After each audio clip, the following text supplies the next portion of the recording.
சிவகங்கை ஸ்ரீ பிள்ளைவயல் காளியம்மன் திருக்கோவிலில் அஷ்டபந்தன மகா கும்பாபிஷேக விழா, ஆயிரக்கணக்கான பக்தர்கள் கோபுர தரிசனம்.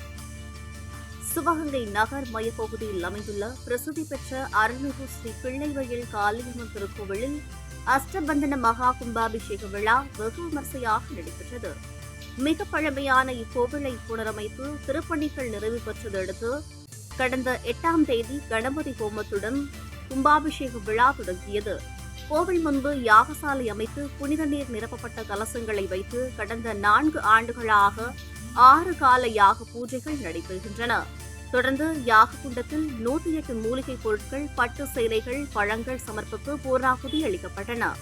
இதனைத் தொடர்ந்து மங்கள வாத்தியங்களுடன் கடம் புறப்பாடு நடைபெற்று கோவிலை சுற்றி வலம் வந்து வேத மந்திரங்கள் முழங்க விமான கலசங்களுக்கும் மூழவர் அம்மனுக்கும் கலசத்தில் உள்ள புனித நீரால் அபிஷேகம் செய்து தீபாராதனை காண்பிக்கப்பட்டன.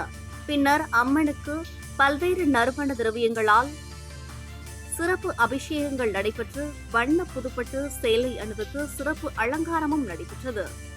அதனையடுத்து அம்மனுக்கு உதிரி புஷ்பங்களால் அர்ச்சனைகள் செய்து பஞ்சமுக கற்பூர ஆராதனை காண்பிக்கப்பட்டது. இதில் ஆயிரக்கணக்கான பக்தர்கள் கலந்து கொண்டு ஸ்ரீ பிள்ளைவயல் காளியம்மனை வழிபாடு செய்தனர். விழாவை முன்னிட்டு அன்னதானமும் நடைபெற்றது.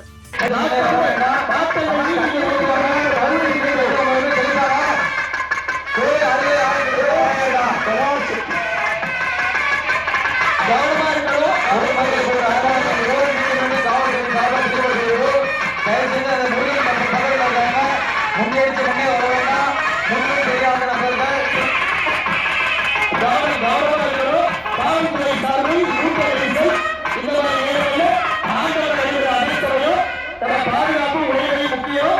யாரும் முண்டி எடுத்துக் கொண்டு வர வேண்டாம். விழாக்குழு மிக சிறப்பாக